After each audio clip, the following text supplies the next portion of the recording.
Tuesday night. Yes, we did. Thank you. So good to see you all. Good job standing up to life, John. Yeah, right? Totally. Absolutely. That's why we thought she'd be the perfect person to be right here. Come on in closer. Come on in closer, April. Good morning, everybody. Thank you so much to my colleagues and to the incredible advocates who are with us today. Americans for Tax Fairness, the Coalition on Human Needs, Economic Security Project Action, Fair Share America, Groundwork Action, Indivisible, Main Street Alliance, National Women's Law Center Action Fund, Our Revolution, Planned Parenthood Action Fund, Popular Democracy in Action, Public Citizen, SEIU, and United for a Fair Economy, representing millions of people across this country. Today is the 37th day of the Republican shutdown, the longest shutdown in U.S. history. That is 37 days that air traffic controllers and TSA agents have gone without a paycheck. It's 37 days that Trump has been inflicting, quote, maximum pain on the American people. That's what he said he wanted to do. 37 days of fear, uncertainty, and chaos for people across this country. And yesterday, Donald Trump said it out loud. The American people blame Republicans, and they showed their anger and frustration at the lawlessness and the cruelty on Tuesday night. Because Americans understand that Republicans control the House, the Senate, and the White House, and it is their job to govern and negotiate with Democrats to get to a deal that keeps government open. Americans know that they need us to stand up and save their health care. They know that it's a travesty that Speaker Mike Johnson has abdicated all responsibility by shutting down the House now for 45 days that we have not been in session here in the House. And instead, Trump has resorted to maximum cruelty, illegally refusing to keep SNAP benefits going for 42 million Americans that are hungry, threatening to withhold back pay for federal workers who are furloughed, and now announcing cuts to air travel at 40 major airports. Instead of negotiating, he's trying to bully us. And we are not going to stand for it. On Tuesday night, the American people did their part. They came out and they voted overwhelmingly for progress to end Republican cruelty. They told us with their votes to keep standing up and to keep fighting for them. They did their part, and we have to do ours now. We have to save health care. That's been the crux of the fight from the beginning. And there are plenty of Republicans in the Senate and in the House who actually know that they have to save health care.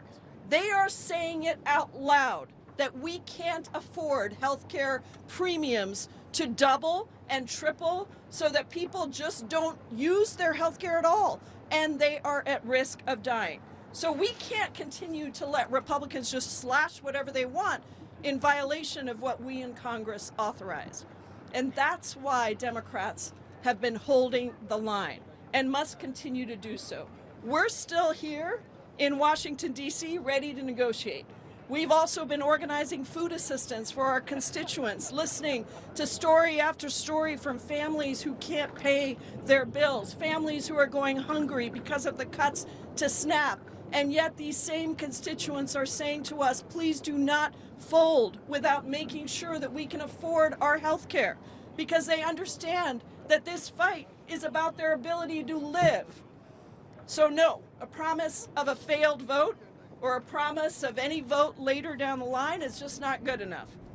Trust has completely broken down because Republicans keep breaking their promises. The urgency is real. The premiums are rising now. Rural hospitals are closing now. Tens of millions of Americans are suffering now. So we need a real, tangible win that the American people will feel now, not a promise to think about addressing a healthcare crisis in the future. Any deal must secure the extension of the ACA tax credits and ensure health care for the American people with agreement from the House, the Senate, and the White House. Full stop. We have the momentum. We have the support of the people because we are fighting for them, with them, and we can't give up without a real victory for the people.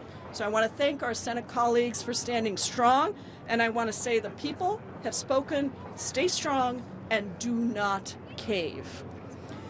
It is now my honor to, just making sure our whip isn't here yet, she's going to be here in a minute, but it is now my honor to introduce the incredible Chrissy Houlihan, who many of you saw challenging Mike Johnson, demanding that he actually sit down and negotiate. Thank you so much, Chrissy Houlihan from Pennsylvania. Thank you, Representative Jayapal. My name is Chrissy Houlihan, and you probably don't hear me speak quite as forcefully as I did yesterday, but I come from just up the road, a purple district in Pennsylvania, just outside of Philadelphia, that has just as many Republicans as Democrats in it. Those who know me understand that I am pragmatic, I'm typically cool-headed, and I'm typically quite collegial. And for the past 7 years, I've dedicated my efforts, first and foremost, to bipartisanship, because I really believe very much to my soul that in order for us to succeed, for our constituents, mine and everyone else's, that the people they send to D.C. must work together. It was never, ever optional until now. Legislating that really creative process requires that we work across the aisle. It requires that we reach across every single divide and that we navigate every disagreement to negotiate the very best possible available optimal solution for all of the American people. Is this a perfect system? Clearly it is not. Sometimes, in fact most times, the results aren't exactly what anybody wanted completely, but that's the messy reality of our democracy. It's a treasured process. And every single member of the Congress has promised, indeed taken an oath, to protect that process. Negotiation is a tool that Congress has deployed since America's founding. But right now, inexplicably in my opinion, the Republicans have refused to engage in it. And it's that stubborn refusal that is having catastrophic and life-threatening consequences. For the first time ever in my service here, Republicans have gone radio silent, which is in fact why with Mike Johnson in our current most recent exchange, and I like to think of it as a dialogue more than a confrontation, at his press conference yesterday, he reminded me and the American people that he has literally not sat down and talked to Democratic leaders since before the shutdown. Before the shutdown, now on day 37. I reminded him that I have his phone number, I have Hakeem's phone number and Senator Schumer's phone number, and I'm happy to share that with him if for some reason he has a new phone. He and my Republican colleagues have done this radio silence apparently at the direction of their leadership. So instead of working with us, they are literally refusing our calls and refusing our asks for meetings, choosing instead to spend their time gaslighting the American public and creating and sowing even more division. They refuse to sit down with us, and they refuse to tell the American public the truth. They are lying to us about the One Big Beautiful Bill and its draconian cuts. They are lying about employment and inflation figures and our stuttering and shuddering economy. They are lying about the actual price of gasoline and groceries and so much more. So it is really past time to bring both parties together and to negotiate an end to this shutdown. But there are things that we need to be able to negotiate that shutdown. We require a deal that actually addresses the healthcare crisis. Not that promises to think about addressing it down the road in 2 weeks with concepts of a plan. Sadly, at this point in time, even I say it's impossible to trust our Republican colleagues to honor their promises and their obligations because they have become unreliable narrators of facts. Each day of this shutdown has been brutal for our country, but Democrats have been here all along, and we're still here. We're still here to protect the health care for every American, and we're still here to protect our very democracy itself. So as I said, we will meet Speaker Johnson anywhere. I will meet with him anywhere. I left a message with his scheduler, and I'm happy to put him in touch with Leader Jeffries if he somehow has lost that number. I'm a fan of the Dr. Seuss and children's literature. In a house with a mouse and a roof and a car, I will meet him anywhere. I will eat green eggs and ham anywhere. So let me be clear. Our votes and our position will not change. The healthcare crisis facing Americans must be addressed and addressed now. We are here to negotiate and to compromise now, and we ask Republicans to join us in doing the jobs that the American people have sent all of us here to do. Thank you very much for the opportunity to join you. I now get the opportunity to introduce the astounding, esteemed Whip, Catherine Clark. Oh my goodness, thank you, Chrissy Houlihan. We appreciate your dialogue with the speaker and the gentle reminder. And I am so grateful to Congresswoman Jayapal, to President Barrett, for bringing us together, and to all my colleagues from both sides of the Capitol. Thank you for showing up. Thank you for being in this fight. Republicans are hiding out when they should be here governing. But these leaders behind me, the leaders in our Democratic caucus, are fighting every day for a budget and a country that is worthy of our children. I really don't want to lose sight, and as all the speakers have pointed out, of what's really at stake. And with so many people that the Republicans are going after, American people, in honor of our retiring Speaker, Nancy Pelosi, I want us to think about the children of this country and the impact of them. It is children who are being asked to give up meals. It is children who are being asked to give up health care just to pay for the billionaire tax cuts. 13 million kids in this country don't get enough to eat. And what do the Republicans do? First, in the spring, they defunded food banks. They canceled thousands of shipments, 94 million pounds of food.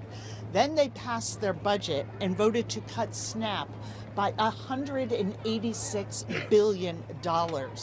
And then they went after even more. They withheld billions in SNAP funding. They weaponized hunger in this country, money that was already appropriated by Congress to feed hungry people. They are using their hunger as a political weapon, taking food away from people so they can take away their health care too. Think about that. Think about that. They want to kick 1 million children off of Medicaid. They want to hike ACA premiums on another million. Their entire agenda is immoral. It's insidious, destructive to the very people they were sent to Congress to represent. Republicans need to stop with the excuses and listen to their own constituents. I want to tell one story of Allison Chandra from Utah. Allison grew up in a conservative family. She was actually opposed to Medicaid. She embraced a lot of the talking points we're hearing from Mike Johnson and our GOP colleagues. And then Allison found out her son had a rare, threatening heart disease. She and her husband simply couldn't afford the treatment their son needed without Medicaid.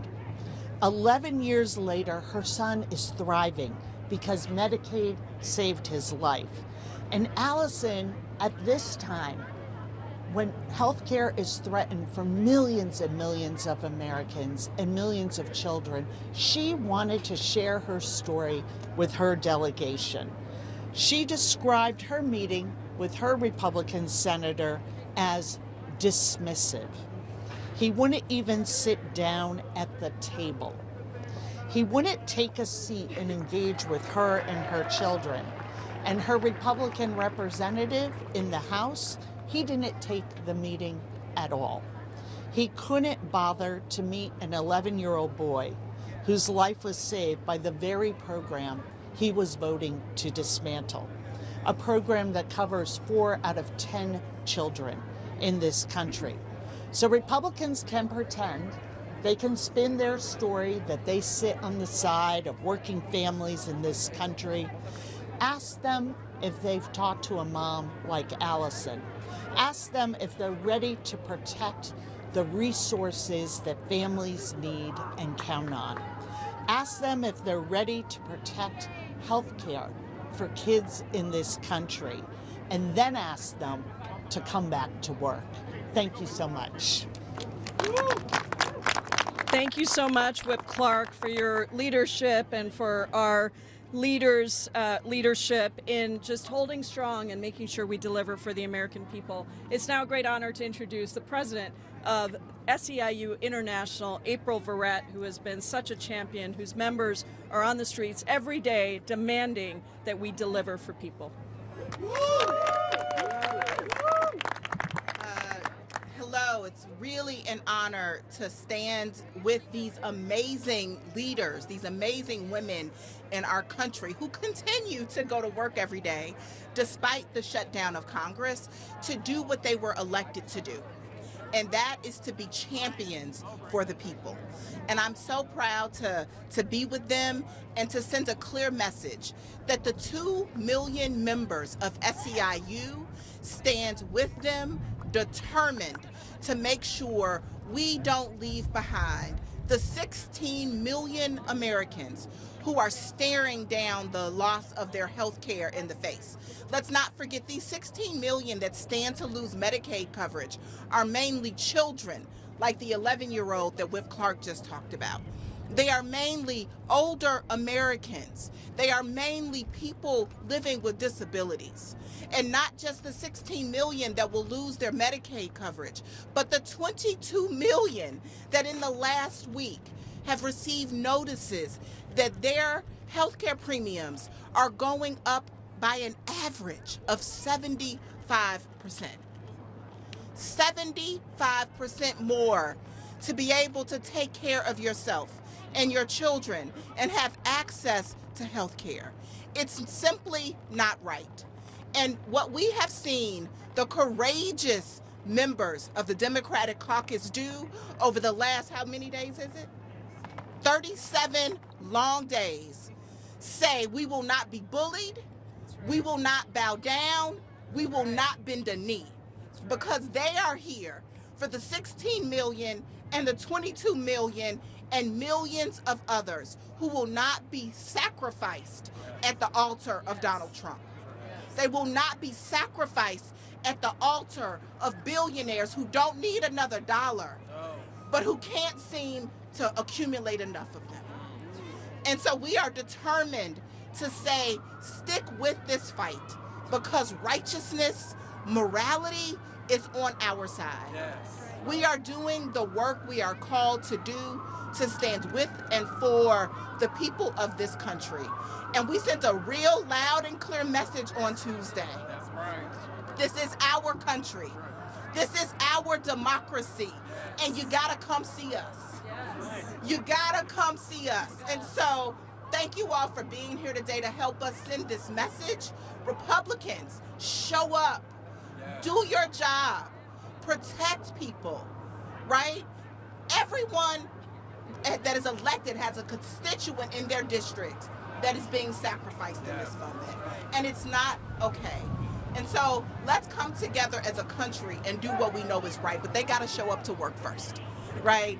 And so thank you all for being here. Thank you for allowing us the space, and we stand in solidarity with all of you. And let's end this shutdown, but let's do it the right way. Thank you. Wonderful. Thank you so much to all of these incredible leaders, and we're happy to take questions for anybody, including our whip of our caucus. Yeah.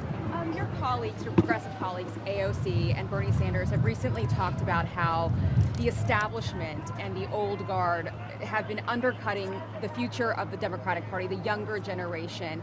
On the heels of Nancy Pelosi announcing that she's retiring, should other members of the old guard, perhaps like Leader Schumer, step aside as well? We're really focused on ending the shutdown and preserving healthcare, and I'm happy to talk to you about that later.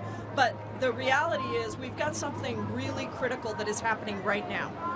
People across this country are hungry, and we need to make sure that we are continuing to stand strong, as the House Democratic Caucus has been doing, as the Senate Democratic Caucus has been doing, and we want to continue that because I think Trump said it perfectly on yesterday. He said that the American people understand who's responsible for this crisis. So let's end it by negotiating and getting a deal that preserves health insurance premiums and the ability to cancel all these cuts to make sure that we are actually working for the American people. It sounded like the SNAP payments will probably be reduced and delayed following the court's orders to fund the benefits through the USDA contingency fund. Brooke Rollins is now saying it could take weeks. But isn't opening the government the best and long-term approach to the immediate crisis? And how much longer are Democrats going to hold out on refusing to pass the CR when it could just be done today? Let me be very clear about SNAP. There are contingency funds there so that SNAP doesn't have a single day down. And what Donald Trump did is illegally withhold those funds. Then 2 federal judges said, you are not allowed to illegally withhold those funds. You need to release them and fully fund SNAP. And then yesterday, he said, not only are they going to cut SNAP benefits, but the restrictions that the Ag Department just introduced actually even further limit eligibility of SNAP. So some SNAP families won't even get any benefits if you leave it to Trump. And and the Ag Department admitted that they have the money there to pay for it. So let's be very clear about why SNAP is not happening right now, because Donald Trump is illegally withholding funds and now trying to disobey court orders to release those funds. That's what needs to happen on SNAP.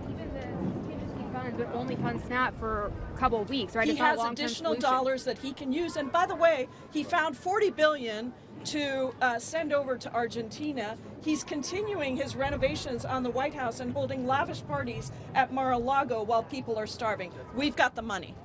Yeah. Senate Democrats are having a big lunch today. They're going to have another big family discussion over there.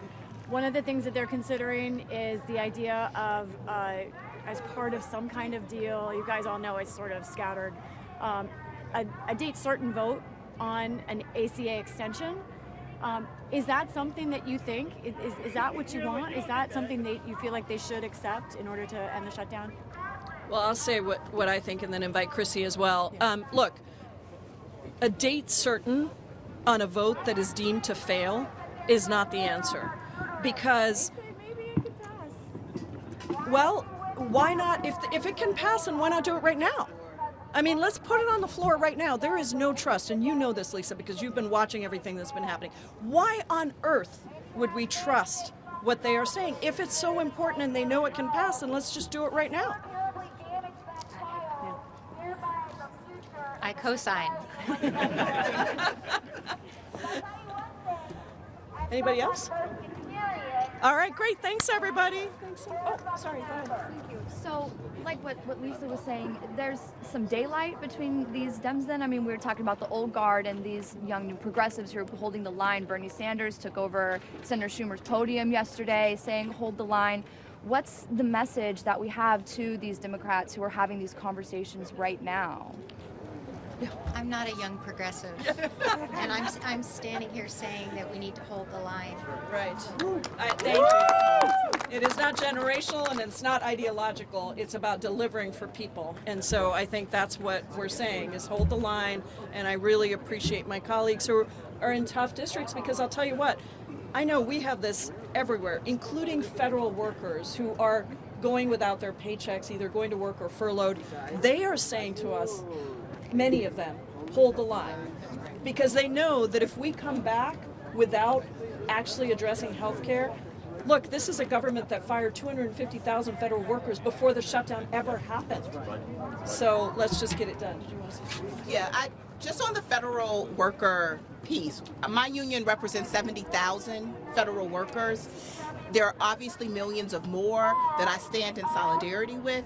We cannot allow this government to continue to use federal workers as a pawn. And the way that they got up yesterday and threatened, airline cuts, I just think it is despicable. They continue to use the real hardships that federal workers are facing as political folly. We're not going to be tricked. We're not going to be fooled. Fix health care, fund the government, and pay people. what they go to work every single day to earn. Great. All right. Thank you, everybody. Appreciate you coming out.